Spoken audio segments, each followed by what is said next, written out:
The Eastern Pacific has erupted again, this time under a new U.S. onslaught.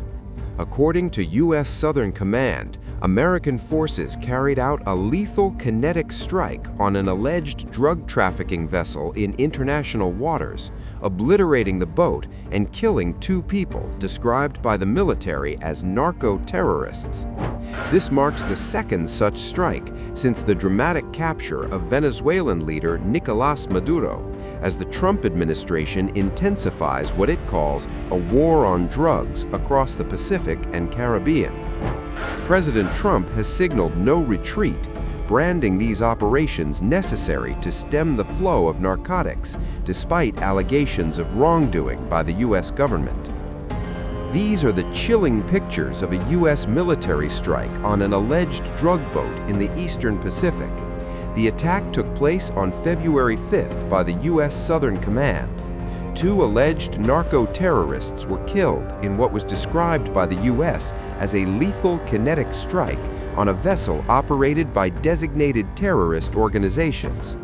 The U.S. Southern Command, in a post on X, wrote that on February 5th, at the direction of Southcom Commander General Francis L. Donovan, Joint Task Force Southern Spear conducted a lethal kinetic strike on a vessel operated by designated terrorist organizations. Intelligence confirmed the vessel was transiting along known narco-trafficking routes in the Eastern Pacific and was engaged in narco-trafficking operations. 2 narco-terrorists were killed during this action. No U.S. military forces were harmed. Donovan assumed command of Southcom on Thursday and now oversees U.S. military operations and engagements across Latin America and the Caribbean.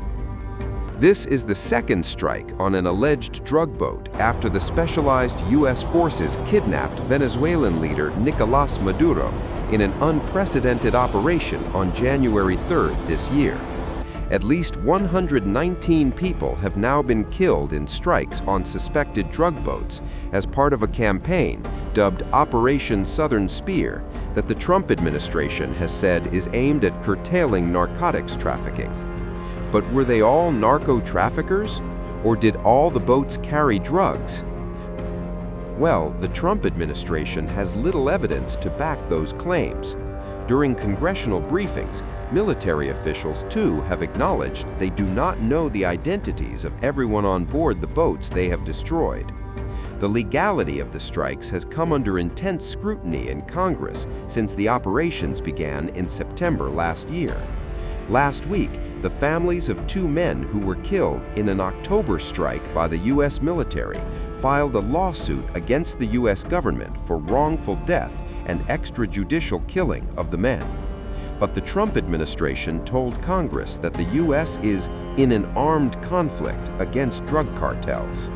Another flash lit up the Eastern Pacific on Friday, and another boat vanished beneath the waves.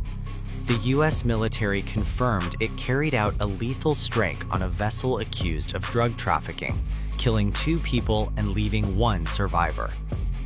U.S. Southern Command said the attack was ordered by Defense Secretary Pete Hegseth and executed under Operation Southern Spear, a campaign the Trump administration says is aimed at cutting off narcotics routes into the United States. A video released by Southcom shows the boat speeding across open water, then erupting into flames. The Coast Guard was notified moments later and dispatched search and rescue teams for the lone survivor. It marked the first known strike on a suspected drug boat since the dramatic U.S. raid that captured Venezuelan President Nicolás Maduro earlier this month and flew him to New York to face federal drug trafficking charges. Maduro has pleaded not guilty. With this latest attack, the numbers are stark. 36 known strikes since early September, at least 117 people killed. Most of the attacks have occurred in the Caribbean, though the Eastern Pacific has now re-emerged as a focal point. Publicly, U.S. officials insist the mission is about stopping drugs. President Donald Trump has claimed the strikes have virtually stopped almost 100% of maritime drug trafficking, boasting about their impact during remarks at the World Economic Forum in Davos. Privately, however, officials previously acknowledged the pressure campaign was also meant to destabilize Maduro's government, a claim Maduro himself made repeatedly before his capture, calling the operations a thinly veiled attempt to remove him from power. The strikes have not been without controversy. Several previous attacks left survivors. In December, people were seen abandoning boats before the Coast Guard later suspended its search. In October, 2 survivors from a strike on a semi-submersible vessel were rescued and eventually returned to Ecuador and Colombia. Most troubling was the operation's first strike in September, when an initial hit failed to sink a boat and a second strike was carried out as survivors clung to the wreckage. That double-tap attack sparked outrage on Capitol Hill, with Democratic lawmakers demanding transparency and warning the U.S. military may have crossed into war crime territory.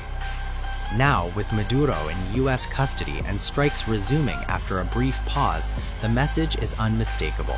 This campaign is not slowing down, and as the boats burn and bodies mount, the line between counter-narcotics enforcement and open military escalation continues to blur, deepening a shadow war across the Caribbean and beyond.